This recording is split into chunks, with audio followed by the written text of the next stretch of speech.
Hi, my name is Campbelle Brown. I'm in Dr. King's Professional Nursing Leadership and Management class.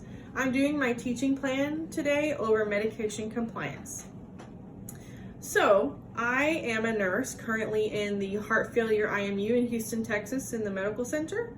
And we have a huge population of people that struggle with medication compliance. So, there are lots of drugs that are very, very important to this population. Most of my patients have either already had an assistive device like an LVAD or an Impella, something like that, or a heart transplant already placed into their body, or they need that and they're on their way to it. So in order to keep them sustained either for that procedure or after their procedure, there are lots of drugs that they will need. Some of these drugs will be things like diuretics or electrolytes. Because of those diuretics, they will have blood pressure medications, they'll have cholesterol medications, they'll have anti-rejection medications, anticoagulants. There's a whole litany of drugs that they'll be taking. And the drugs that are the most important are things like Coumadin or tacrolimus, Celcept, things of that nature that will either prevent things that are potentially fatal to the patient, like Coumadin will help prevent a stroke. Tacrolimus and Celcept are going to prevent rejection in your transplant patients. It is very, very important that these patients are compliant with their medication regimen that's been prescribed to them.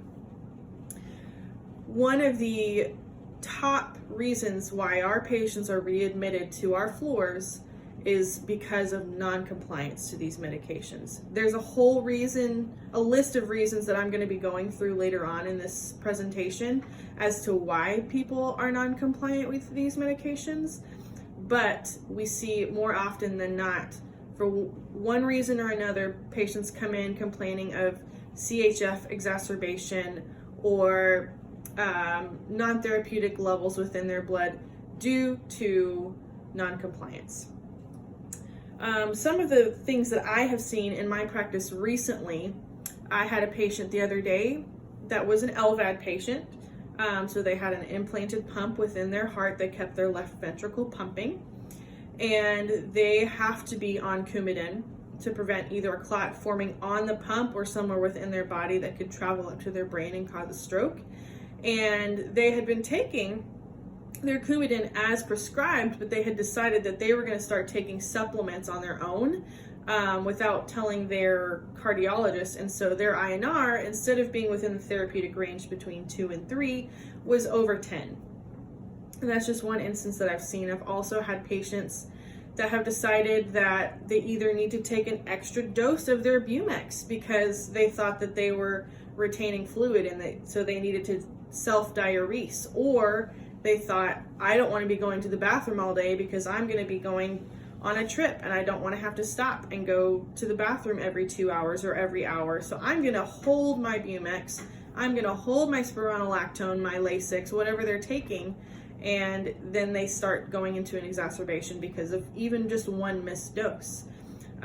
So we'll touch more on the reasons why they're non-compliant, but those are just some of the things that I've seen. Some of the common barriers to compliance with heart failure medications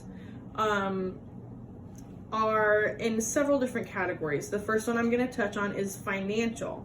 So a lot of my patients will either have a lack of funds to pay for their medications because some of these medications are very expensive. And when you're taking 15, 20, 25 medications twice a day, that adds up very quickly. And whenever you are unable to work due to health reasons, and so you're relying on Social Security or you're relying on insurance, Medicaid, you're relying on loved ones, that money can run out very quickly. In the same vein, there can be a lack of insurance coverage. So sometimes our patients may need something that insurance does not cover, and so therefore that patient doesn't qualify for that treatment. And the same happens sometimes whenever a patient previously had insurance coverage and their insurance changed, maybe they switched jobs or something of that nature, and so they no longer have insurance coverage for something they were taking that was helping them either reduced symptoms or it was managing something within their history that they no longer were able to take. Sometimes it's a mixture of the two. Sometimes there's a lack of funds and a lack of insurance.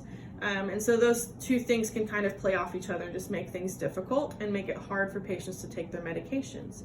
Another category that can cause barriers to compliance is educational. Sometimes patients are just not aware of the importance of following their regimen carefully. Some patients may not realize I do need to take 40 milliequivalents of potassium 3 times a day. Even though they're huge horse pills, it's really important that I take those pills 3 times a day instead of going ahead and skipping one of those doses. Or they may not be aware that it's really important that I take my tacrolimus, my anti-rejection medication, every morning at 9 a.m. instead of thinking, well, I'm going to sleep in and I don't want to have to wake up to my alarm, so I'm going to take it at 1 p.m. with my lunch.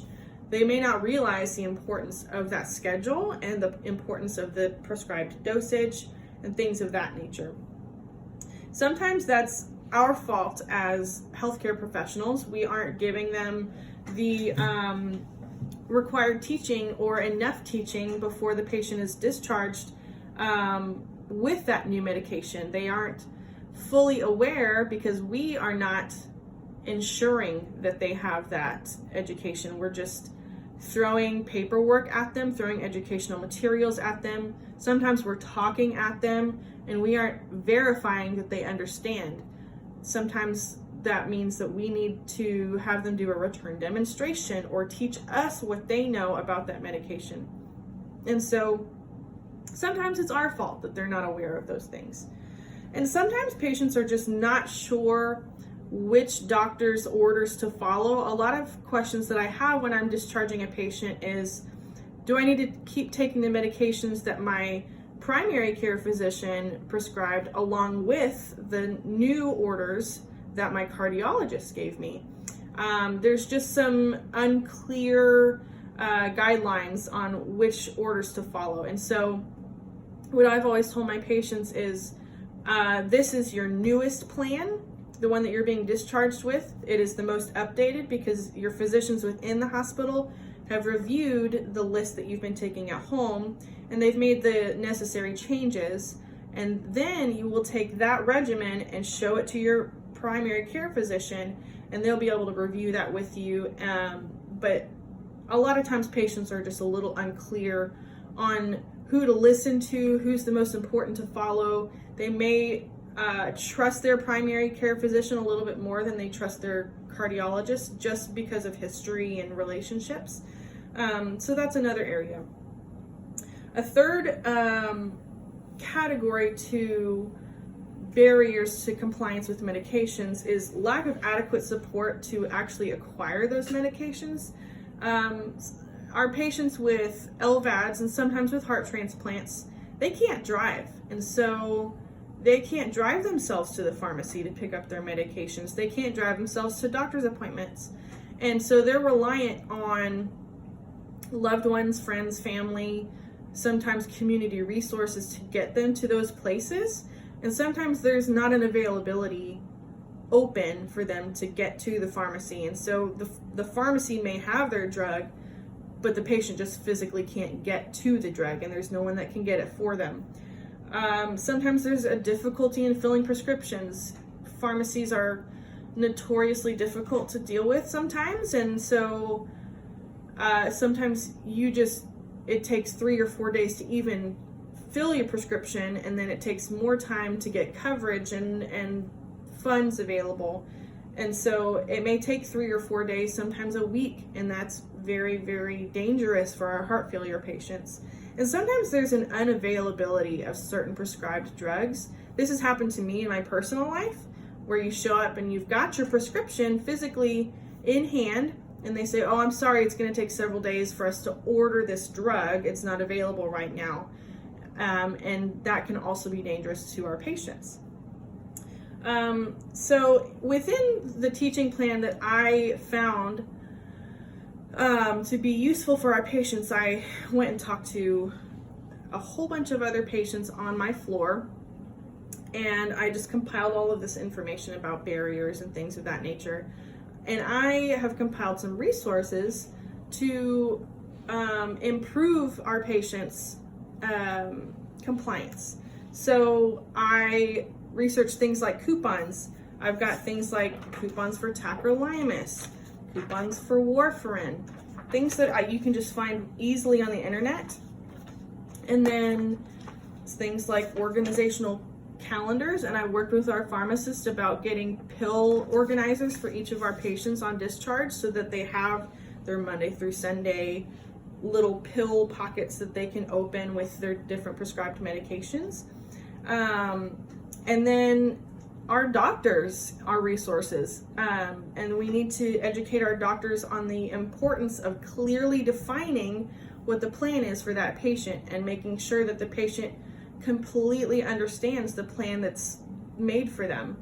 And then another resource that is readily available is working with your social workers and case management on making sure that there's coverage for the drugs. If there's not coverage for a specific drug, is there an alternate drug that the MD will approve that is also appropriate for the patient? Instead of taking sildenafil, can they take another drug that is in the same class that is more available at their pharmacy? Finding community resources through your case manager, things like getting a ride to your pharmacy, working with organizations like the American Heart Association to find additional resources tailored to your patient. And so putting all of these things together, I worked with my preceptor, with the nurse practitioners on my floor, to compile a little packet that contains coupons that are specific to my patient's needs, a little bitty calendar for them to fill out with their specific medications to take every day. It's got the dosage, the date and the time they need to take, any special comments about that drug, like take a half a pill of your Coumadin on Tuesday and take a full pill on Wednesday, take 2 pills on Thursday, whatever comment needs to be made. And then, like I was saying earlier, I worked with the pharmacists on working together with Central Supply to get little pill organizers Monday through Sunday, and having the pharmacist sit down with them and put in their weekly dose upon discharge so that they are completely aware of the drugs that they need to take, and then working with social work to give a detailed list of numbers for each different issue that they may have. If they have an issue with getting a ride, this is the number that you call. If you have an issue with your insurance, this is the number that you call based on that patient's needs.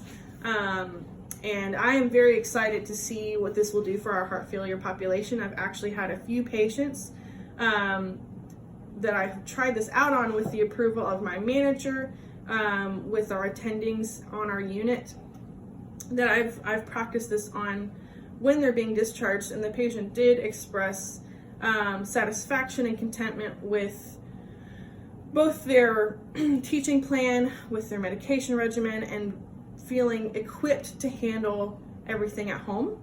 And so that is all I have, and I thank you for your time.